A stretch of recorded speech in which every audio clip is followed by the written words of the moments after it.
GMR Shopping Mall grand opening on 10th September in Miapur. నిజం నెగ్గుదేలుతారు. ఎవ్వరైనా ఈ దోషులను విడిచిపెట్టరు. ఎప్పుడు జరగచ్చు? ఇప్పుడు దీన్ని రాజకీయ కోణంగా కూడా చూస్తున్నారు సార్. ఎప్పుడు ఇమ్మీడియట్ గా టేకప్ చెయ్యరు. ఖచ్చితంగా ఇప్పుడు బీఆర్ఎస్ ని బీజేపీలో విలీనం చేస్తే అసలు ఆ చర్చే ఉండదు, సిబిఐ కూడా రాదు అని అంటున్నారు. అట్లా ఎన్నో అంటే ఇవన్నీ అపోహలమ్మా, ఇవన్నీ అపోహలు. బీఆర్ఎస్ను బీజేపీలో విలీనం చేస్తాడు అనేది ఒక అపోహ. ఇప్పుడు అనేక సంవత్సరాల నుంచి అంటాను, ఇన్ని రోజులు బట్టి కాంగ్రెస్ పార్టీ ఎందుకు అప్పచెప్పాలి అంటే బాగా వీకెన్ అయిపోయిన దాకా చూస్తున్నారు. వీకెన్ అయిన తర్వాత అప్పుడు చేసుకుందాం అనుకుంటున్నారు. ఇప్పుడు కాంగ్రెస్ పార్టీ కదా ఇక్కడ పరిపాలించేది, బీజేపీ పార్టీ అయితే కాదు కదా ఇక్కడ పరిపాలించేది. కాంగ్రెస్ పార్టీ ఇది తేలిన రోజు వాళ్ళు వచ్చి రెండు సంవత్సరాలు దాటింది కదా. ఈ 2 సంవత్సరాల నుంచి ఏం చేసింది కాంగ్రెస్ పార్టీ? సార్ ప్రాపర్ గా ఎంక్వైరీ వెంటనే తీర్మానం చేసి వెంటనే ఈ ఘోష్ కమిషన్ వేయడానికి గిన్ని రోజులు ఎందుకు పట్టింది? అనేక టైం తీసుకున్నది కదా. ఇప్పుడు అప్పచెప్పింది కాబట్టి దాన్ని వీలు ప్రకారం, దాన్ని లెక్క ప్రకారం, దాని పద్ధతి ప్రకారం వెంటనే చర్య తీసుకుంటే కక్ష సాధింపు చర్య అంటారా? వెంటనే చర్య పూనుకున్నారు అనుకోండి, కక్ష సాధింపు చర్య ఎవరంటారు? అనుభవించేటోడు. ఎవడైతే ఎప్పుడైనా అంటున్నాడు, ఎప్పుడు అంటాడు. అట్లని కాదమ్మా, దానికి ఒక టైం పాబంది ఉంటుంది, దానికి లెక్క వాత ఉంటుంది. దాని టైం పాబంది ప్రకారం చేస్తారు, ఎంక్వైరీ చేస్తారు. దోషులు ఎంతటి వారైనా విడిచిపెట్టరు. కాళేశ్వరంలో మీ లెక్క ప్రకారం ఎన్ని కోట్ల రూపాయల అవినీతి జరిగింది సార్? ఒక్కటేనమ్మా, కాళేశ్వరం కట్టుడు తప్పని ఎవ్వలన్నలేదు. కాళేశ్వరం కట్టుడు తప్పని ఎవ్వలన్నలేదు. కాళేశ్వరం కట్టిన మాట నిజము. కాళేశ్వరం నిపుణులతో కట్టబడ్డదని కేసీఆర్ నోట అనకపోవడే తప్పు. నేనే కర్త కర్మ క్రియ, నా చెమట వడిపి కట్టినా అని అనడమే కరెక్ట్ కాదు. కాళేశ్వరంకు ఒక స్పెషల్గా కాళేశ్వరంకు ఓ కార్పొరేషన్ ఏర్పాటు చేయటంలో అనుమానాలకు తావిచ్చింది. ఇప్పుడు కేంద్ర ప్రభుత్వం డబ్బులు ఇత్తనన్నా తీసుకోకుండా, తక్కువ వడ్డీకి ఇచ్చేటువంటి పైసలను తీసుకోకుండా ఎక్కువ వడ్డీకి కార్పొరేషన్ ఏర్పాటు చేసి తీసుకునే వరకు దానిలో ఏమన్నా తినడానే అపోహకు దారితీసింది. నిపుణుల ఆలోచన మేరకే ఇక్కడ కాళేశ్వరం కట్టబడ్డది అని చెప్తే తప్పే లేకుంటుండే. కానీ నిపుణులు కాదు, నేనే అన్ని చేసిండనే వరకు దాన్ని తప్పు పట్టుకునే ఆస్కారం ఏర్పడ్డది. అంతకంటే ముందుగాల అందరు వచ్చి దీన్ని చూడాలి అని ఫ్రీ బస్సులు పెట్టి పంపిండు. దాని తర్వాత ఇక్కడికి వస్తే పోలీసు వాళ్ళు ఉంటారు అని బెదిరించిండ్రు. కాబట్టి అనుమానాలకు తావిచ్చింది. ఆ అనుమానాలకు తావేయకుండా ఘోష్ కమిషన్ వేసిండ్రు.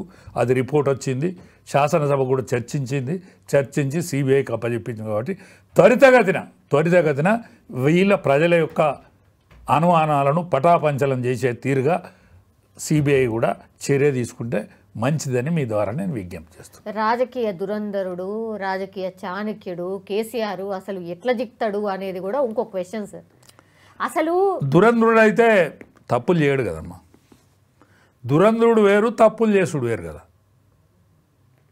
ఇప్పుడు దుర్యోధనుడు కూడా దురంధరుడే, కానీ తప్పు చేస్తే ఎంత గొప్పోడైనా కూడా శిక్షార్హుడే కదా.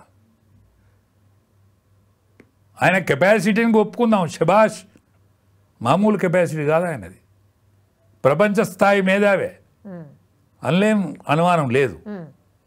ఆ ప్రపంచ స్థాయి మేధావి ఈ కొడుకును, బిడ్డను, కుటుంబాన్ని, కులాన్ని వీళ్ళందరినీ దగ్గర తీసుకున్న వరకు తప్పుల పడ్డాడు.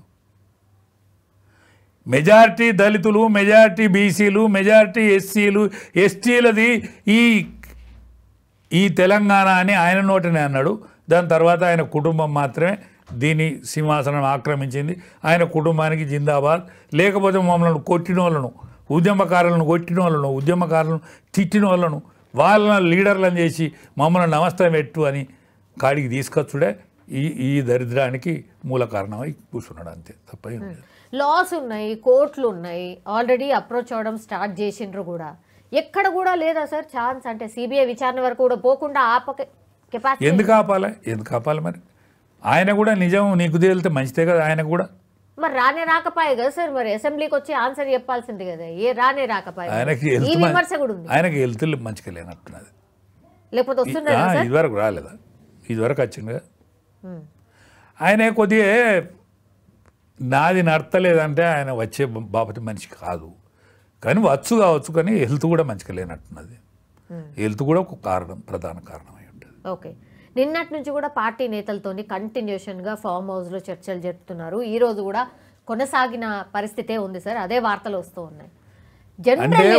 జనరల్లీ సార్ ఆయన ఏ టైంలో ఇట్లాంటి చర్చలు చేస్తూ ఉంటాడు కంటిన్యూషన్? గందరగోళం టైంలో శరీరాన్ని ఇవన్నిటి కూడా మర్చిపోయి మాట్లాడతాడు, చేస్తాడు ఆయన. ఓకే, ఎందుకంటే ఆయన గందరగోళం అంటే బిడ్డ అంటే ప్రేమ, ఒక పక్క అల్లుడు, పార్టీని కాపాడుకుంటా మాతో పాటు కష్టపడ్డాడు, ఆయన మీద అపనింద మోపడం అన్నిటికంటే ఇది హరీష్ రావు మీద ఆమె. ఇప్పుడు సరే ఇంకా విధి విధానాలు ఇది నిన్న అసెంబ్లీలో చూసినాం, ఇవన్నీ ఉన్నాయి. ఇవన్నీ పోను బిడ్డ వచ్చి ఈ మాట అనుడు కొద్దిగా ఓర్వలేనితనమే కదా, బాధాకరమే కదా. కవిత కూడా ఈ విధంగా మాట్లాడకపోనుండే కదా. ఎందుకు మాట్లాడాలి? ఆమె మాట్లాడితేనే అవుతుందా? ఇవాళ ప్రతిపక్షంలో ఉన్నటువంటి కాంగ్రెస్ పార్టీ మాట్లాడుతుంది, ఇంకా ప్రతిపక్షంలో ఉన్నటువంటి అనేక మంది మాట్లాడుతాను, కాంగ్రెస్ పార్టీ మాట్లాడుతూనే ఉండే. మరి నువ్వు మాట్లాడితేనే ఇది ఏది అందులో పోసిన అట్ట అవుతుందా? మీరొచ్చి ఎందుకు మాట్లాడాలి? నువ్వు ఈడ లేను కూడా లేవు కదా, నువ్వేటో నీ కొడుకుని జాయిన్ చేసుకోవటానికి పోయినావు, వచ్చి సపరేట్గా ఇంటికి పోకపోయినావు, నీకు అంతలా ఇష్టం ఉడితే మీ నాన్న దగ్గరికి పోకపోయినావు, ఏం జరిగింది నాన్న అని అడగకపోయినావు. నువ్వు వచ్చి పత్రికా విలేకరుల సమావేశంలో మీడియాలో మాట్లాడాల్సిన దుస్థితి ఎందుకు? పరిపక్వత లేని రాజకీయ నాయకురాలు అన్నట్టే కదా. ఆమె గురించి మనం మాట్లాడుకుంటాను, పరిపక్వత ఉంటే గట్ల మాట్లాడతారు ఎవరన్నా? నిండుదనం ఉంటే గట్ల మాట్లాడతారు ఎవరన్నా? అది ఇంట్లో ముచ్చట కదా, ఇంట్లో ముచ్చట కదా. బావ మీద బయట మాట్లాడేందుకు? మేనబావ నువ్వు అక్కడ తిహార్ జైలు ఉన్నప్పుడు అనేక సార్లు నీ దగ్గరకు వచ్చిపోయిన ఆయనే, నీ కష్ట సుఖాలను ఆలోచించిన ఆయనే. గట్లా మాట్లాడచ్చునా? మాట్లాడితే వాళ్ళని మెచ్చుకుంటారా? ఇక సోషల్ మీడియాలో అయితే పూర్తిగా తన గురించి అసలు చాలా బ్యాడ్ కామెంట్స్ చేస్తున్నారు అని, చాలా బ్యాడ్గా ప్రొజెక్ట్ చేస్తున్నారు అని. ఇప్పుడు సోషల్ మీడియా బీఆర్ఎస్కి సంబంధించిన సోషల్ మీడియా వింగ్ల నుంచి అన్నిట్లలో వాళ్ళ పిఏని రిమూవ్ చేసినట్టుగా, అట్లాగే తనని చెప్పకనే అన్ఫాలో చెయ్యండి అని చెప్పినట్టుగా ఇట్లాంటివన్నీ కూడా వస్తున్నాయి సార్. చాలామంది అన్ఫాలో చేసేసారట ఇప్పుడు కవిత గారిని. ఇప్పుడు ఒక్కటేనమ్మా, మీడియాకి ఎంత స్వాతంత్రం ఉన్నదంటే ఎంత మాత్రం జరిగినట్టుగా రాసే స్వేచ్ఛ మీడియాకు ఉంది. ఎంత మాత్రం జరిగినట్టుగా చూపెట్టేటువంటి హక్కు మీడియాకు ఉన్నదని అటల్ బిహారీ వాజ్పేయి గారే మాట్లాడిండు. అటువంటి మీడియా కూడా దాని అందాల అది బతకాలి. మీడియాలో వచ్చింది నిజం కాదు కదా అని వీళ్ళు అనుకోవాలి. ఉందాగా మీడియాలో వస్తాయి ఈ వార్తలు నిజమా? నిజం కాదు కదా. ఎందుకంటే నిజం అనేది ఆ మనిషికి అయితే తెలుస్తుంది కదమ్మా, నిజం వాళ్ళకైతే తెలుస్తుంది కదా. మాట్లాడేతోళ్ళు ఎవరో కాదు కదా, నీ కుటుంబ సభ్యులే కదా. మాట్లాడేతోళ్ళు పరాయిలు కాదు కదా. ఒకళ్ళు నీ అన్న, ఒకళ్ళు నీ మేనబావ, నీ మేనత్త కొడుకు ఉద్యమంలో పనిచేసిండు. ఆయన ఉద్యమంలో మీరు పనిచేసినప్పుడు మీరు లేరు, మీరిద్దరు లేరు, మీరు అమెరికాలో ఏదోన్నా ఒకరు చేసుకొని బతామని పోయిండు.